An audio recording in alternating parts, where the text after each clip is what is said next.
Good afternoon, ladies and gentlemen. Welcome to TechGig webinar series, our endeavor to empower techies. We believe that sharing of knowledge is the key to enhance our skills and grow us as professionals. With this principle in mind, we have initiated a series of webinars conducted by industry experts to give you all a crisp insight of various domains. The topic of today's session is reversing the traditional power structures in the digital age. Our guest speaker today is Ms. Bhargavi Swadia, DGM Strategic Sourcing Team at HCL Technologies Limited. Ms. Bhargavi has over 16 plus years of diverse technology and management experience. She has handled diverse responsibilities of delivery, solutions development, pre-sales, project and program and portfolio management, and has built, grown and managed large engagements handling tight relationships at CXO levels.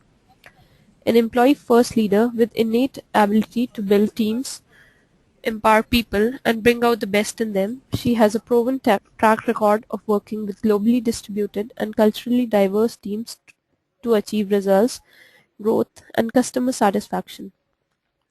She is a warm and dynamic, socially aware individual and loves to work on solving problems in groups.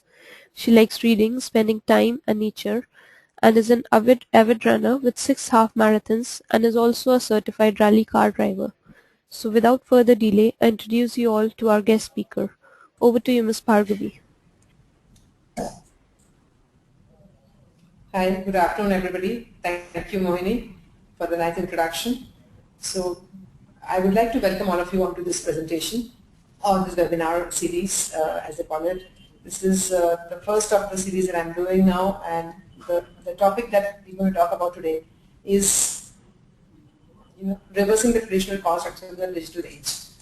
What I would want to kind of talk about in the next 45 to 60 minutes is the vast amount of changes that have happened in the last, let's say, 5 to 10 years, which have effectively kind of leveled out the playing field for people across organizations, businesses, politics, economic and demographic and social changes. How does this impact? So all the changes that have happened, how I'm going to structure this presentation in the webinar is maybe a couple of let's say minutes on the background, on the key changes that are impacting our lives today. Another few minutes on some statistical data analysis around these changes, and then another few minutes on what it actually impacts as from a business standpoint or as a person who kind of gets into the workforce. Either you are a person who's entering the workforce, an employee who's beginning his or her career, or a middle manager or a senior manager. How does it impact you? The kind of digital reversal of power structures that is happening all across wherever we see. So the agenda is primarily into 4 parts, as I said. Mostly 10 minutes per part is what I'm trying to devote. We will take questions at the end of the session, so I would request everybody to go back and kind of keep their questions ready. Preferably, we'll have them at the end of 45 minutes on this session. What I'm going to speak about is nothing new. Most of us, in fact, who have been through this, unless we were kind of tied up in solitary confinement in the last 10 years, would have known how the world has changed, progressed, and kind of gone beyond recognition. So the 4 parts of my discussion today are going to be around this, the ICT age, the age of information, communication, and technology, as they call it. So the world began with, let's say, the Stone Ages, when men discovered fire, and then they moved on to the agricultural age. It lasted maybe thousands of years before the Industrial Revolution came in the 17th and 18th century. When the Industrial Revolution came in, the machines made the job of men simpler, faster, and then an advent of a whole lot of discoveries, starting from the telephone to the aircraft and to the internet. So the agricultural age maybe lasted 15 centuries. The Industrial Revolution lasted for about 2.5 centuries. And then we are on the information and communication technology age, is what we call the third wave of technology and innovation, which is not so kind of old in nature. It's over 30-35 years that we've been seeing this. But the last 5 years or 10 years have been such a rapid pace of transformation that it has left an impact on the social, political, and the business arena. Information as a great leveler, because it kind of reduces any kind of distinctions between people. It reduces the hierarchy. Because of all of these developments, what is the kind of change we are dealing with primarily at the workplace? My context of the discussion is mostly at the workplace. How are we going to manage that change at all levels? And then the last part, I'm going to leave you all with a thought in terms of how are we going to harness the power of this information communication and technology innovations for the greater good of mankind. Having said that and explained the agenda, let me move on to the next. If any of you cannot see my screen, just let me know. So what do we say? Change is the only constant. It's a very famous quotation. What is not constant, however, is how fast and with what trajectory the change is going to happen.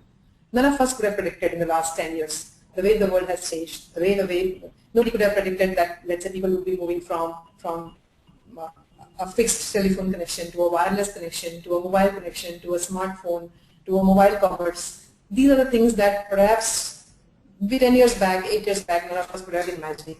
So that's what we are under the topic of this section of the webinar is change is the only constant, but what is not constant is how fast that change will come upon you, what will be the trajectory, and how will you react. So let's look at the 4 drivers of change that I have put in here.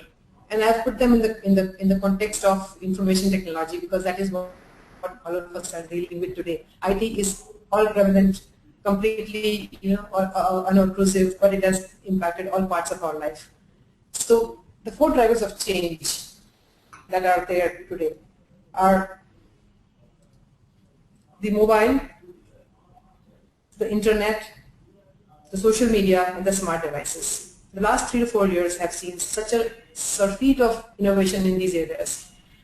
Mobile penetration has improved by 521% in the last 10 years. Between 2001 and 2011, there has been an increase of 521% in the total number of mobile users around the world. Primarily, the growth has been driven by the developing countries, accounting for more than 80% of new mobile subscriptions in the last 1 year alone. India alone added 142 million mobile subscriptions, twice as many as the whole of Africa, and more than the Arab states, the Commonwealth of Independent States, and Europe put together. So that is the amount of advancement we are seeing in consumerism, in adoption of mobility as a platform of choice, as a platform of communication. Internet continues to proliferate. The percentage of internet users grows leaps and bounds. More and more internet content is now aimed for the mobile platform. So there is a meshing of the 2 platforms. The telephone as a means of communication, the mobile handset as a means of talking, and the internet as a means of accessing information are now being merged. More and more content is being added to the mobile platform. The third big thing is the social media. Today we have 900 million active users on Facebook, 200 million plus active users on Twitter, 150 million on LinkedIn. Together the 3 of them account for more than, including overlaps and not counting them, 1 billion unique users on the social media. This is about 1/6 of the world's population. So 20% of the world's population today, or around that figure, is on the social media. That is the preferred mode of communication. And of this 1 billion, more and more people are accessing this platform on the mobile. So effectively what we are trying to say is that the internet, the accessibility of information, the proliferation of social media and the mode of communication through the social media, and the advent of the mobile.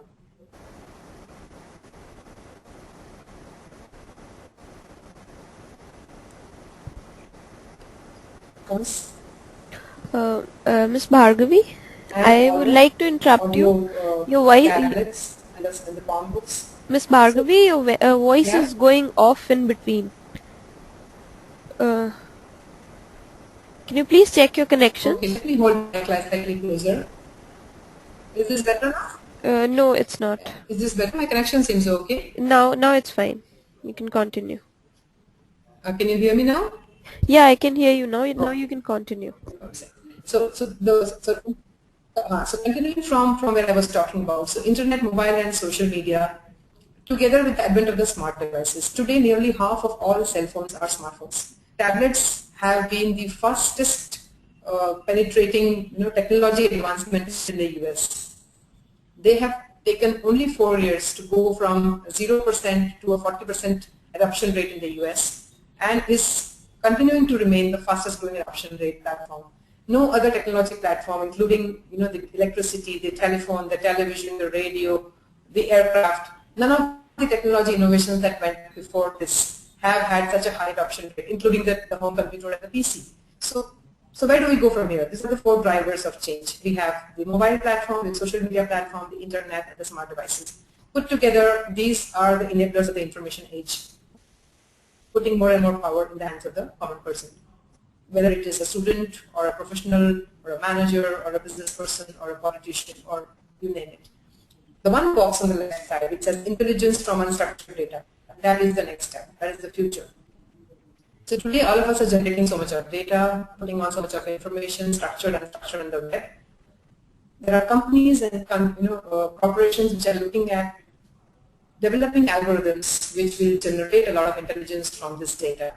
So today's Facebook user who starts using Facebook at the age of 14 or 15, by the time he or she is of employment ready age 25, completing his education, there will be 10 to 12 years of solid behavioral data on Facebook available for any potential employer, any potential insurer, any potential person to go back and derive data intelligence from. And that is the future that we are looking at. So these are the 4 big changes or the big drivers of change which are kind of driving the way we work today, the way we operate in the social and the political realm, the way we behave with friends, the way we network, the way we communicate, and the way we spend our work and leisure. Let's move on to the next slide. Slide 5 is some relevant statistics for you. This is the source of this information is the ITU website, the International Telecommunications Union. As I was just mentioning, the global number of individuals using the internet in total between 2001 and 2011, if you can see, has gone up to 2.5 billion. So today, from half a billion people in 2001, we have gone up to 2.5 billion. And per 100, the number of people using the internet has gone up to about 35, which is the blue line in between. So 35 people per 100 across the world is an average. It varies from region to region. The next bottom graph, similar kind of data for mobile subscriptions across the last 10 years, 2001 to 11, grown from less than 1 billion subscriber base to almost like a 6 billion subscriber base today. That is the kind of penetration that we have seen in the mobile. And in many developed countries, the mobile penetration is higher than the population density per se. So there are more cellular connections than people. And per 100 inhabitants, the ratio is about 80.5, 85. On the right-hand side, 2 graphs, individuals using internet connections per 100 people, mobile connections per 100 inhabitants. And this is by region. So you can see obviously Europe has the highest penetration, followed by the Americas, the Russia, erstwhile Commonwealth of Independent States, the Arab states, the Asia Pacific, and then Africa. But the difference between mobile subscriptions is far lesser than with internet. And with better and better connectivity, internet is going to get faster. So this is the statistic that supports the fact that we are moving from a primarily a manual world to an automated online world. Most of what we do is online today, and it is only going to increase. So that is the context. The information and communication age or the technology age with 4 drivers, the mobile platform, the smartphones and the devices, the internet proliferation and the social media proliferation is changing the way we behave, is changing the way we buy, is changing the way we spend our time, is changing the way we communicate. The impact of this is completely unexpected, unexplored, and I don't think anybody of us has ever been able to predict the kind of impact that this is going to have on us. What it effectively means is that people have access to information anytime, anywhere, because they access internet from their handheld devices, they access smartphone devices to do transactions, to update the status on Facebook, and do a host of other things. The power of this information is huge, it is immense. It puts power in the hands of the person at any given time, and it means more and more change. Having said that, the next section is about the data. So here you can see there are 2 graphs that show the size of the indexed World Wide Web on the bottom graph based on Google, Yahoo and Bing searches, and the top graph, the red bar, the size of the Google search engine in terms of web pages. This is billion web pages, if you can see that. So this is like on an average between the last 2 months, or last 2 years, the size of the Google web page database has grown from about an average of 25 to 30 billion to now about 50, 55 billion. So we are adding these many number of information indexed web pages to the content of the World Wide Web. On an average, if you read the statistics on the right side, it says Google is subject to 91 million searches per day. And Google search crawler uses 850 terabytes of information. For those of you who might not realize it, 1 terabyte is 1000 gigabytes. Google Analytics uses 220 terabytes. Google Earth uses 70 terabytes. And 91 million searches per day are stored by Google in their databases. Effectively, it means that 1 year worth of search data or user search information that Google saves is equivalent to 33 trillion entries in a database. This is the amount of information that we are generating on the web, not counting the information that we are generating on, let's say, other devices, other forms of information, flat files, media structures, computer outputs. Just on the internet, this is the amount of traffic that we are generating. And Google is indexing every single thing that is possible. So we are growing. Now, if this is the rate of growth of the information, just imagine 10 years down the line or 5 years down the line, the biggest advantage of having information or data is the amount of intelligence you can derive from it. As a corporation, Google, Facebook, many other of these internet companies in the internet age are refining their algorithms, refining their specific pattern recognition data on the user information and the user behavior that they capture. And this is only going to get more and more predictive as they capture more and more information from the users. What is the impact of this information? What is the impact of all this connected world that we live in? It leads to citizen activism. It leads to political and social changes, with of course a flip side. So all of us who have been in the last year and a half have seen a lot of democratic upsurge in Egypt.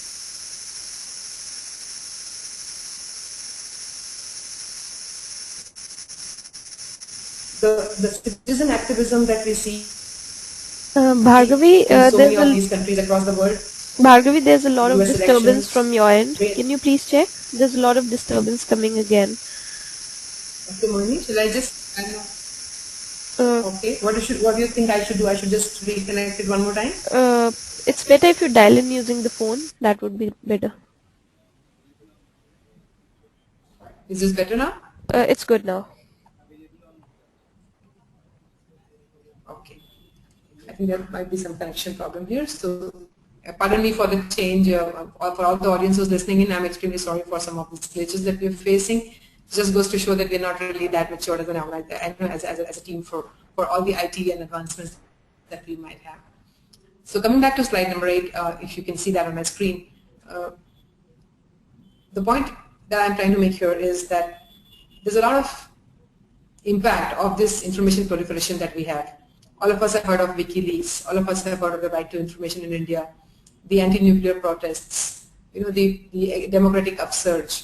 A lot of these citizen activism is dependent on the easy access and the easy spread of information. So people can actually, without considering geographical locations, transmit information, transmit actions, transmit plans on their handheld devices or on their email networks, which allows a lot of people to get kind of herded together. It allows a lot of people to kind of share a platform and do things together for the greater good. So this kind of is a very big benefit of the information and the impact of these changes on the landscape. It allows power in the hand of the people against certain kind of, let's say, malpractices either at corporate or at sovereign levels. It allows people to go back and raise their voices and influence a lot of change in the kind of legislation, in the kind of social behavior, in the kind of litigation. However, there's a flip side to it, of course, is that there's a lot of, because of the power of the internet and the power of instant communication, there's a lot of damage that can potentially be inflicted, as we saw in the recent examples, where there was a lot of extremist activity in the aftermath of an anti-religious film on the internet, an 19-minute film on the Prophet. And slightly more, in the past, a couple of months back, an SMS campaign led to an exodus of people in response to Assam violence in Kokrajar district. So some of these are the flip sides. But having said that, it does not negate the power that this medium has to allow people to go back and do things, to change things, and be a harbinger of change. So that was the second part of it.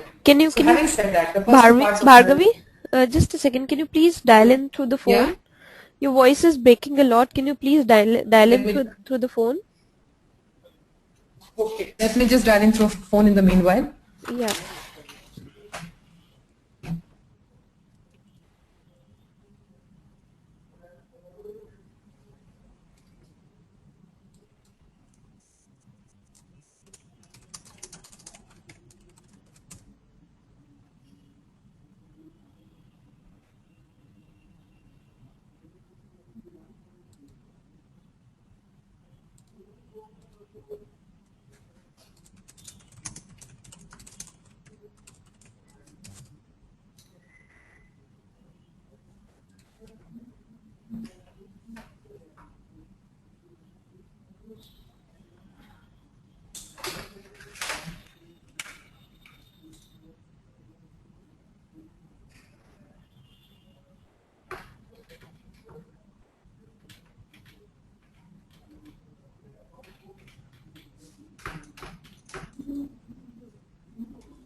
Hello everyone. This is again Bhargavi connecting to the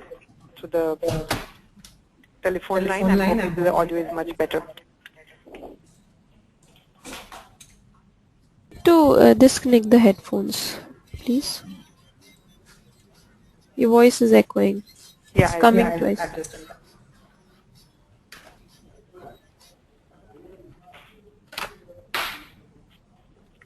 So is this much better now? Your voice is coming twice.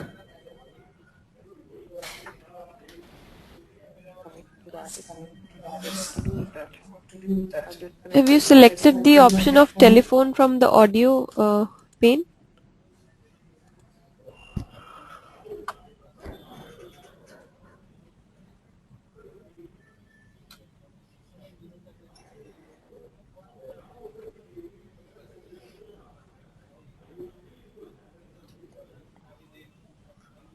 Yeah, I've just done that. Thank you. Okay. Now you can continue.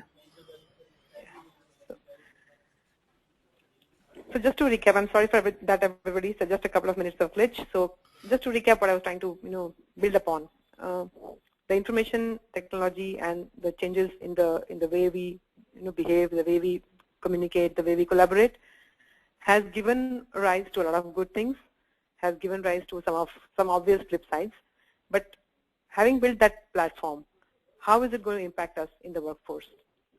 Most of us are kind of dealing with the impact of these changes, learning as we go along, not realizing, not having a structured mechanism to deal with it. But with respect to my experience in the last so many years, with respect to other people who I interact with, and to my own learnings, and of course through a lot of structured interventions, the next section which I talk about is the impact of this information advantage and what it means for the workplace. So what it means for the employee and what it means for the manager, and how is it that we're going to deal with it. Going to slide number 10, which is, let me share my desktop properly. Okay, going to slide number 10, which says, in the last few years, if we see the kind of people that enter the workforce, these are all people who have been a generation that has been raised with the information age. They're the people who have a certain kind of characteristic, a certain kind of personality trait. They bring a certain kind of strength to the workplace. Besides which, they have a certain kind of expectation from the workplace. A lot of people who handle this young workforce are again people who have been a part of the traditional hierarchy and who are learning to manage within this information age. So if I look at the traits or the behavioral analysis of people that kind of in the last few years have entered the workforce and are going to enter the workforce in more and more numbers going forward, this is a generation that thrives on the information communication age. They are entrepreneurial, they are individualistic, they can multitask, they are very well connected, they challenge the status quo, they're not afraid, they're fearless, they expect a lot, they want challenge. This effectively means is that they're nullifying the information advantage. Earlier in, let's say, in a prior age, maybe 10 years, 15 years ago, access to information was a privilege.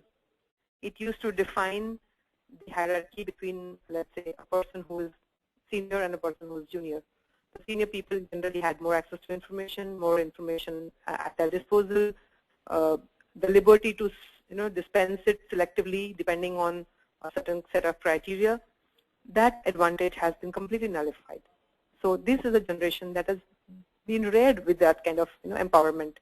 So they are empowered, they are ready to take risks, and the person next and manager and the senior manager, there is not much to differentiate between in terms of availability of information. Everything is available at the click of a button. This generation brings a lot of individualistic attitudes. They are tech savvy, they are quick learners, they have a can-do attitude, and they are self-assured because they think they know everything or they know as much as the other person does. They are multitasking. So there's a blurred line between what you used to call work and what used to be called life earlier. So there's no segregation per se now. Everything is kind of wedded into each other. So innovation pursuits, community service, hobbies, networking, everything is kind of wedded into a similar environment. So the work ethic has changed. Connected, obviously, this is a well-connected, socially active and highly networked generation. Ability to collaborate is very high. And they want to challenge the status quo. So they have newer ways of doing things. They have less respect for, because that's how it's always been done, that kind of an attitude. They need challenges. So this is a kind of personification of the people who come into the workforce, come into the business, come into the professional world, having been born with the information advantage. How do this new generation impacts the critical aspects at work? Things like employee relationship, things like problem solving, things like management philosophy, things like decision making at work. These are the big ones. Then there are the smaller ones, the imperceptible ones like interaction, communication, respect, the position, the power play, a lot of other subtle factors. These are the ones that get impacted because of the fact that we are dealing with people who have nullified the information advantage, who are on the level playing field.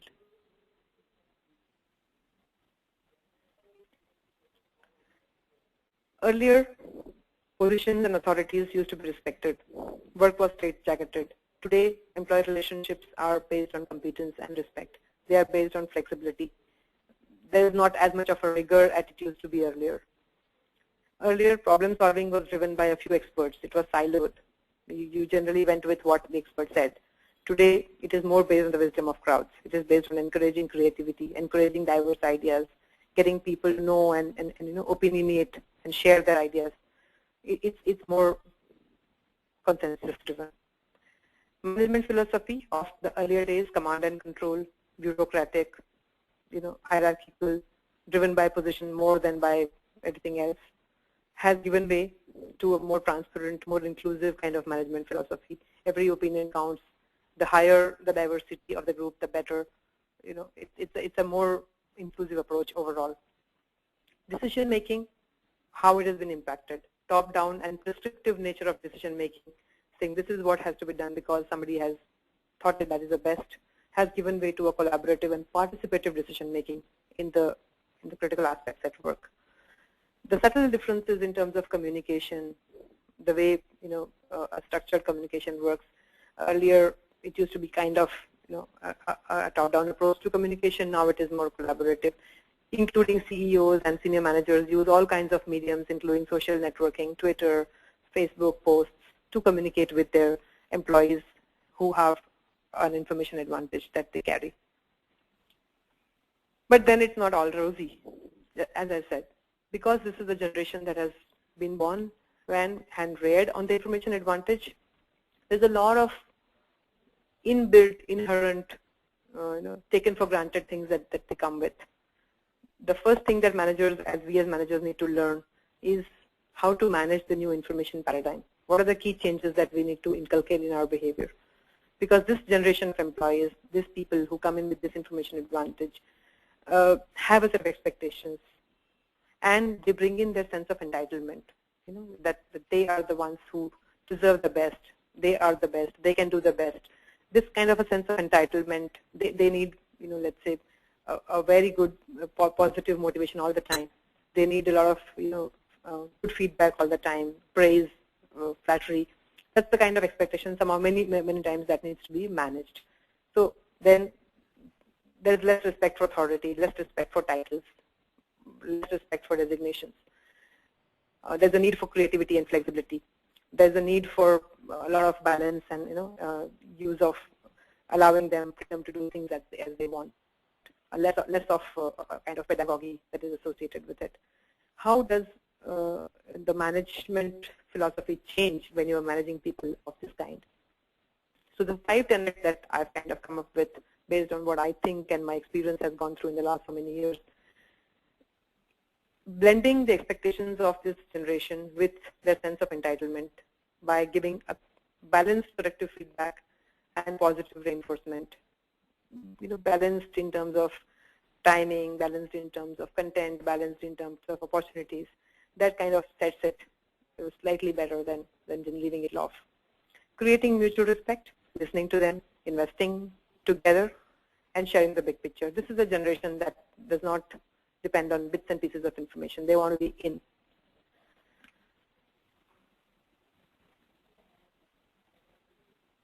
They want to be on the big picture. They want to know it all. They want to connect. They want to feel a part of the larger programs. So creating mutual respect by doing this is a big step forward. Balancing autonomy along with creativity.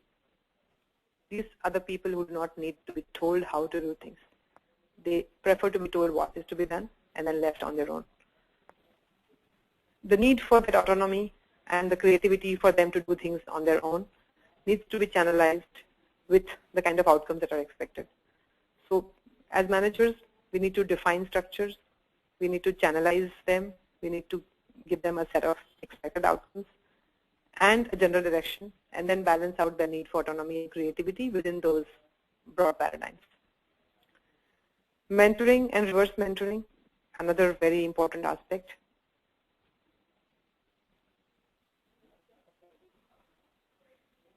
We need to share experiences ourselves from our own side, all the learnings that have gone into it, because the advantage of information, the privilege of information is not there anymore. It's not that we know more than they do. In fact, in one of my recent discussions with a very senior managing director of a very large telecom conglomerate, he recently said, my brains are redundant. I don't think anybody in this generation needs my brains. The fact of the matter is, they don't need brains because of the additional information that the brains carry, but they need them for the additional experience and the wealth of experience that goes into a senior person. So that's where the mentoring and the reverse mentoring comes in. We learn from them on the technology savvy aspects, on their collaborative, innovative aspects, and then we share our experiences. And the last but not the least, setting very high standards with a lot of flexibility. So raise the bar on work, raise the bar on expectations, raise the bar on outputs expected, but allow them the flexibility to set their own priorities. As we said earlier, this is not a generation that kind of compartmentalizes their life. This is a generation that melds everything. So there's a need for work-life balance at the workplace and at home. So a lot of hobby pursuits, leisure pursuits, creativity that they kind of channelize needs to become part of their work. So setting standards with flexibility. These are the 5 key tenets, or perhaps the tenets that we have experienced and learned over the last many years, which allow us to gel well, to interact and work together well with a generation that is kind of moving at a rapid pace. The rate of change is so fast. If these 5 tenets of management are balanced with the kind of right support structures at work, this is where it's a win-win situation which allows the business impact of this empowered generation to be felt on the ability of impacting customers, the ability of impacting outcomes, the ability of influencing decisions across the place, across the board. Going down to the next slide now. So having said that, how do we harness this for the greater good? Our job is not fully done yet. We have seen the power of information, the availability, the accessibility, the drivers of change, the wealth of data available at our disposal, the tenets of how to handle this kind of a workforce at a workplace, how to ensure that people who have this kind of an advantage are managed, are motivated, are channelized in the right direction, and then how to utilize all of this, the advantage of the digital information age towards the greater good, and what again it means for the workplace.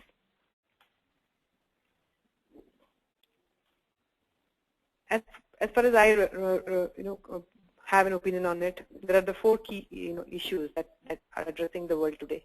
India as a country, the world as a whole, as a larger place, our families, our communities, our societies. Environment degrading at a very rapid pace. The energy needs of a growing planet, not keeping pace with the production of conventional sources. Health, not health as in diseases per se, but health as in wellness and disease. Education, the need for inclusivity so that the differences between the haves and the have-not can be reduced. The 4 key parameters which need a lot of focus, a lot of work, not only from governments and agencies that are supposed to do it, but people like you and me who can utilize the power of information to make a difference. Some of the thoughts around these 4 parameters or these 4 areas of influence. A lot of collaborative platforms, a lot of collaborative research is going on, is being done by various agencies. A collaboration for preserving the environment, reducing global warming, initiatives for going green, for recycling, community participation. These can be aided and enabled and maybe made more effective with the use of information and technology that we have at our disposal. The ability to harness people power, the ability to share data and share information and action at the click of a button is something that aids and puts speed in the power of these initiatives. As a generation of people who have been so empowered, and I believe no other generation in the history of mankind has ever had the kind of empowerment that we are enjoying today because of all the advancements that we've seen. The ability to put power into these initiatives, to put a force behind it with the help of leveraging the areas that we can leverage is a key area which all of us can make a difference on. Apply the information for the greater good. Energy, as all of us know, is depleting. The conventional sources are reducing. The needs of the planet are increasing. There are a lot of these small-time entrepreneurship startups, young people who are trying to look at doing things differently, trying to look at alternative sources, renewable sources, innovation, introduction, consumption, patterns, carbon emissions. A lot of research, a lot of good work is being done. Again, the need of the hour is to partner, to collaborate, to spread the power of this network larger and larger, farther and farther, and wider, to get more people involved, to put power into the initiatives. Health, it's nobody's case. Diseases, lifestyle changes, wellness, the power to influence. And a classic example is somebody like a friend of mine who runs a running shop in Gurgaon. They just participate, make people aware, and get them to run. It promotes health. It reduces healthcare expenditure at a later date.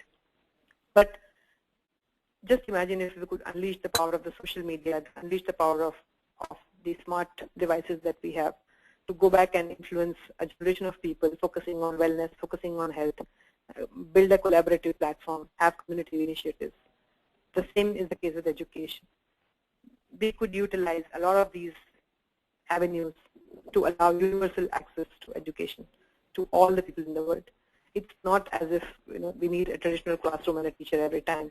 The power of information, the power of communication has today made it so easy for us to have virtual classrooms, for us to have virtual learning programs, for us to reach out to a larger and larger part of the globe where earlier access was very difficult. So technology-based solutions to literacy.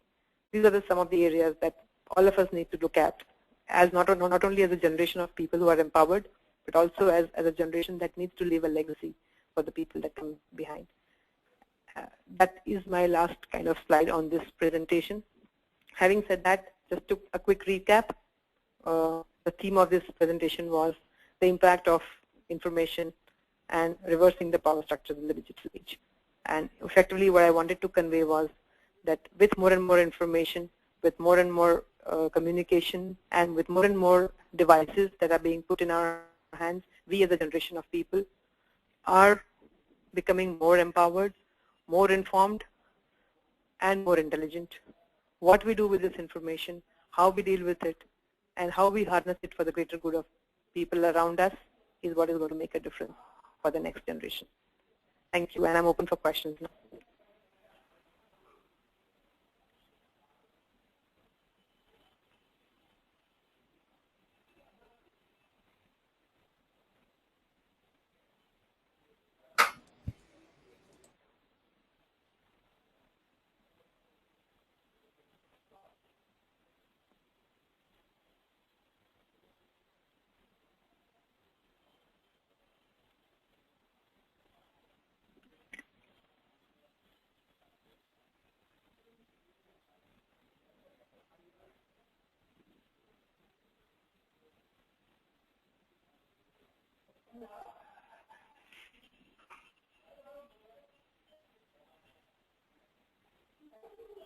I've assigned you some questions. Can you please check them in the questions pane?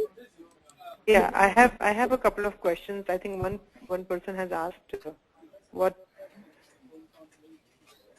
Okay, should I just read out the question? It says, can you please tell us how to reduce the flip sides of the telecommunication? Any of your views? Okay, so let me answer this question. Not that I have a right answer to this all the time, but yes, I think the answer lies not in more regulation, because I would believe regulators are always trying to catch up, and it's never about legislation or enforcement. The answer lies in responsibility, in education. It's very difficult to prevent or to throttle or to police something which is that prevalent. A social media or an SMS or a mobile phone or a phone connection with so much of accessibility is something which I don't think any government or any regulating agency can police. We can only take action on a case-by-case basis, and that is mostly post-event or ad hoc or after the event has happened. So the prevention lies more in people being more responsible, spreading awareness, not being party to it. I personally would not like to forward any emails or any inflammatory SMSs that I get without validating the source. So I think responsible behavior and ability to judge between what is something that can be spread across and what we should be putting a stop to as responsible citizens is the biggest step in trying to control misuse and the flip side of telecommunication. Other than that, obviously government agencies and regulators always trying to play catch up and trying to do that are doing their bit, but we as responsible adults is what I think is the biggest thing that can help us reducing the flip side. Okay, there's another question which says, what do you think about the bandwidth being provided now on the internet? Well, I would suggest, or I would rather opine, I don't think there's much we can do right now. Internet bandwidth is, especially in some of the developing world, is something that is not so great, nothing to write home about. But with the advent of this 3G and 4G networks and long-term evolution networks that we are seeing, the bandwidth should typically get freed up. Today, I think the government of India controls a lot of bandwidth spectrum. They allocate it based on business and legal needs to the defense and the the SATCOM companies and the mobile companies. There's a lot that can be done about it. But definitely, it needs a lot more liberalization in the policies. But whether it is going to happen soon enough, I think yes. The drivers of 3G and 4G and LTE, and the technology has been a great an envelope pusher. It pushes the envelope of governments and legislations and social structures a lot. So evolution in technology is something that will maybe perhaps help free up a lot of bandwidth on the internet.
You receiving the questions?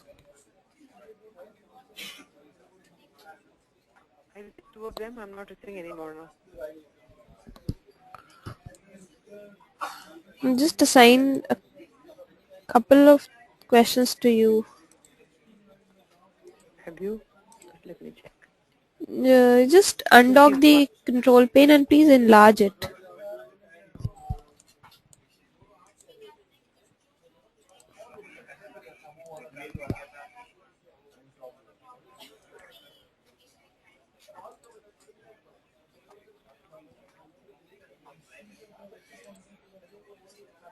I can just see 2 of them. You've With the undocked and power switched enlarged on. the pane? Yeah, I have enlarged it. Okay. With the power moving down to the bottom of the pyramid, where do we see IT in India heading to? Okay, well that's not an easy one to answer. So with the power of information moving down to the bottom of the pyramid, where do we see IT in India heading to? I would say from experience, the more people have information, the better empowered they are, and the better it is for everybody else. IT in India has so far been concentrated to, let's say, export business. So we are doing IT mostly for other customers outside of the country. Most of our internal IT is something that's not much to write home about. And that's another area that perhaps we as a team or as a generation can focus on.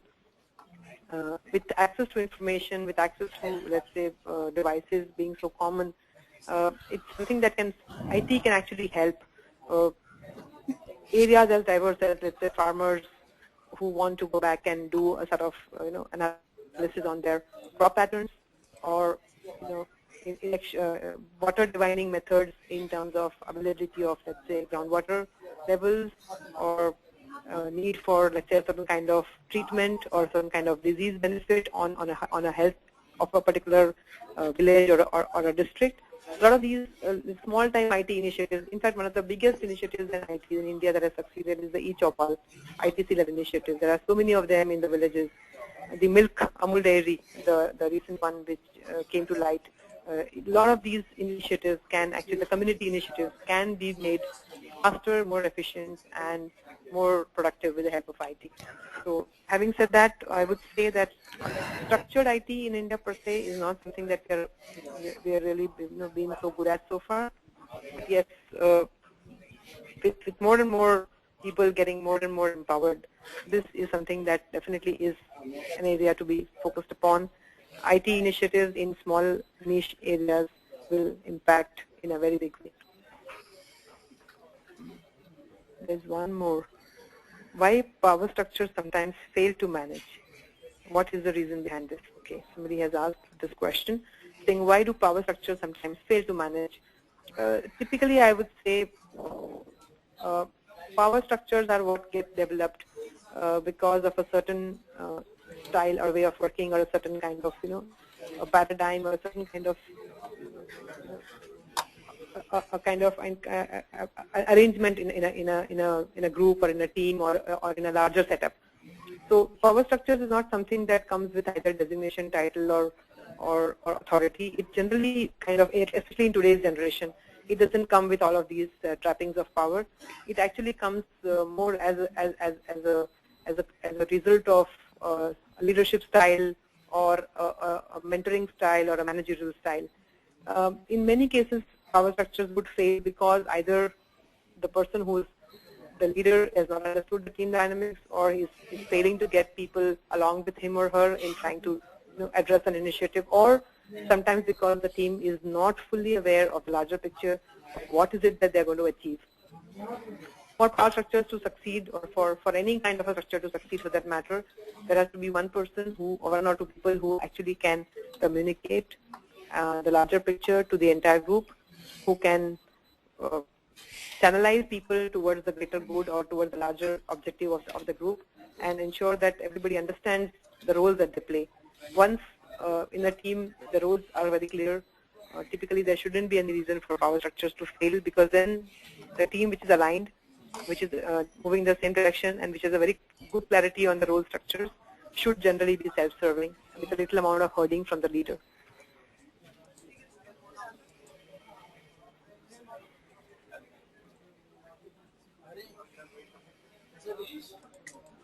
There's one more question which says, what is the biggest challenge you see?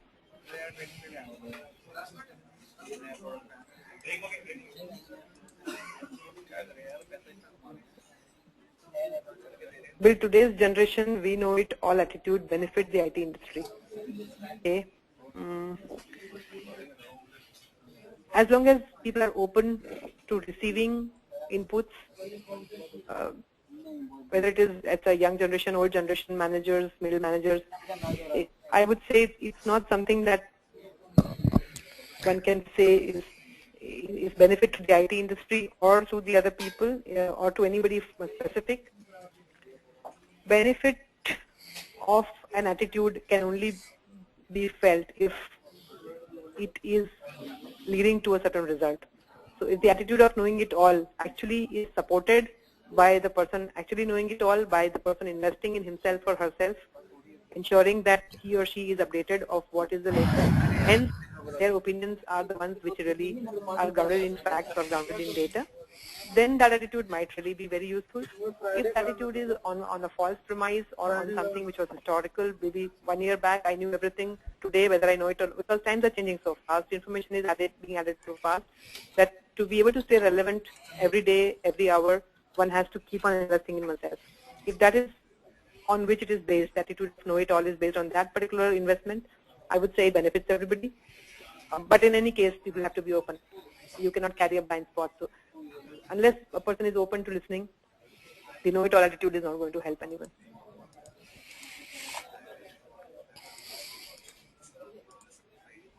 There's one more. That's it, I think. What is the biggest challenge you see with the generation next today in terms of managing them? This is a question that has come in today. What is the biggest challenge you see in terms of managing them? The biggest challenge I see in managing generation next today is, and I've had a lot of them in my teams in the last so many years, is the fact that, as I said in my presentation slides, is a sense of entitlement, a sense of instant gratification. They have not, this generation has not really been denied of anything in terms of having to wait for a certain outcome. So they're impatient. It's a generation that kind of wants everything in the same day, the same moment, the same time. That is one big challenge I have faced personally. It's difficult, or it is not easy, or rather I would say, to go back and balance out the need for instant gratification with the need to wait for a certain kind of reward or a certain kind of recognition. Having said that, I've also found one very positive trait in this generation, which is that if you are able to make sense to them, if you're able to connect to them, tell them in terms of exactly why you are saying what you are saying, they kind of take it much better. They kind of understand it. They kind of listen and rely upon it, and then take it in their stride. This is not a generation that kind of broods over or regrets or kind of tries to extrapolate things and create horror scenarios. This is a generation that's on the move. So while they want instant gratification, while they want everything in the same moment, they come with a sense of entitlement, which are the challenges I feel in dealing with them. They're also fairly logical and fairly grounded and can take things in their stride.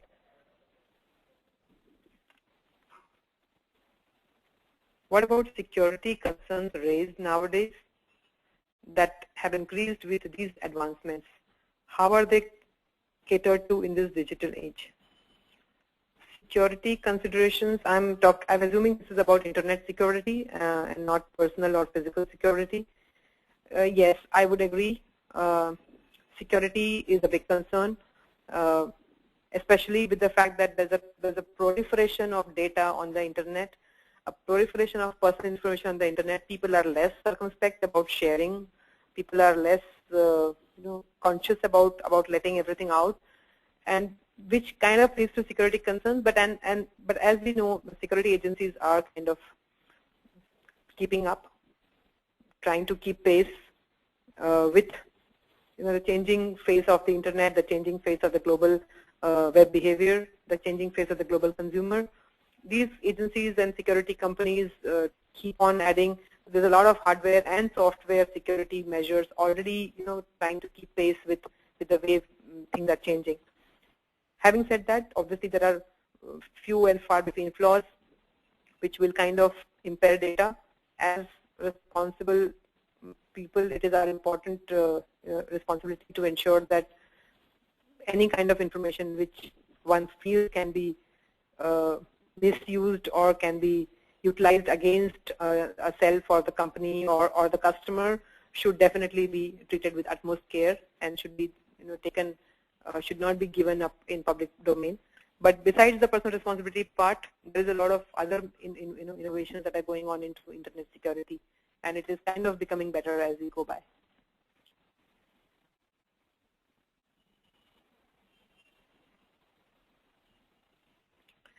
The bandwidth to be, okay, there's another question which is the bandwidth to be based on business, but the main business enabled phone designing company BlackBerry services are restricted in India. What about that? Well, I don't think it's under litigation anymore. BlackBerry services are, they reached an amicable settlement with the government of India. But then BlackBerry themselves are undergoing a huge amount of upheaval. That is another flip side of the international and the digital economy. Empires fall and rise at such a rapid pace. Who would have imagined 10 years earlier or 6 years earlier that BlackBerry would have been in this situation? So they themselves undergoing a lot of upheaval, a lot of revamping, and their own security measures are getting better on their operating systems. The key conflict with the government of India has been on sharing of data, sharing of emails, and sharing of private conversations, which is something they've reached an amicable settlement on. Hopefully, we'll continue to have that. Okay, there's one more. How do you regulate digital communications? And then there's another one. How do you analyze advancements in the SAP technology worldwide? Whether it is SAP or whether it is digital information or any other platform for that matter, advancements in the technology is something that is actually happening at a far more rapid pace than what each of us can really kind of keep pace with. In today's day and age, with 50 billion pages on the internet, my recommendation would not be to go back and try and understand everything. Earlier, it used to be an advantage because information was scarce. It was not easily accessible, so you had to memorize. You had to keep things on record. You had to keep data with you. Today, it's available on the net. There's no need for us to memorize, for us to keep track of everything that happens in the world.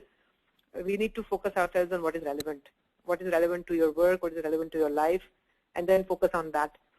So to be able to analyze advancements in a field, you need to ensure that it's something which is relevant to you and then keep track of it.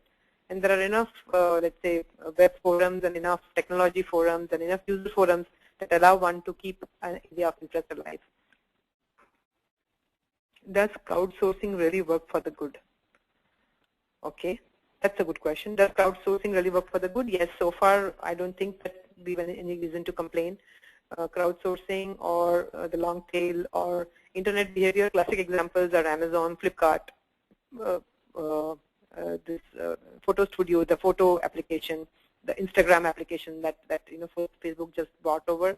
These are all classic examples of crowdsourcing, managing things through the internet, through a small portlet, and each of these has grown into a big viable business opportunity.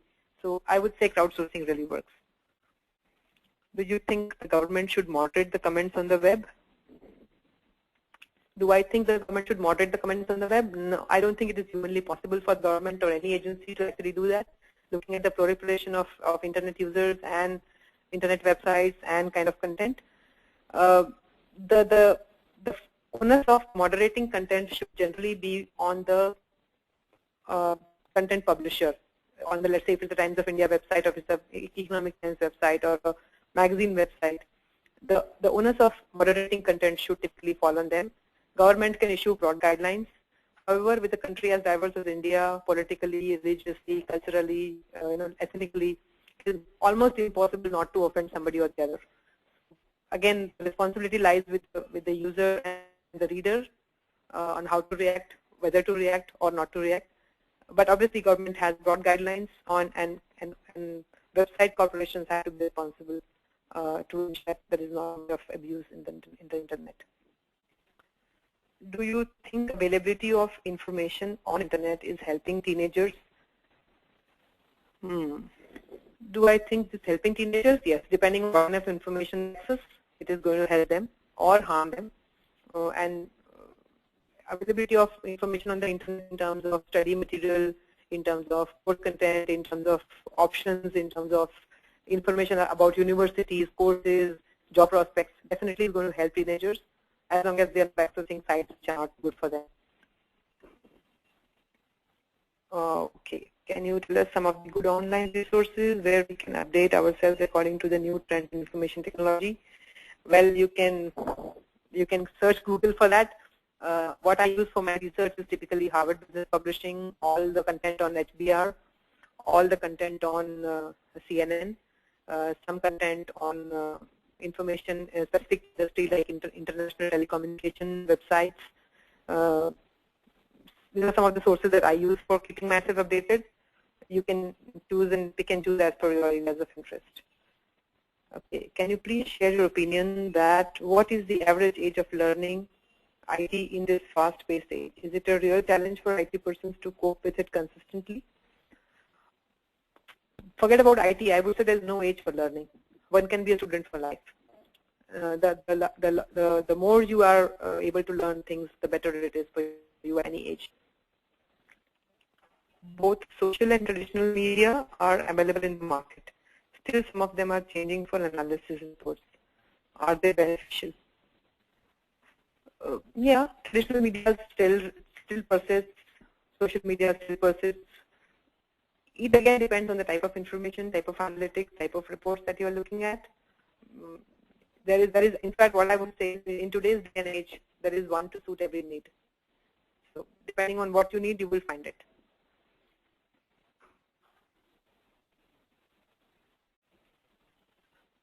Have I finished? I think I have finished all questions unless there are more.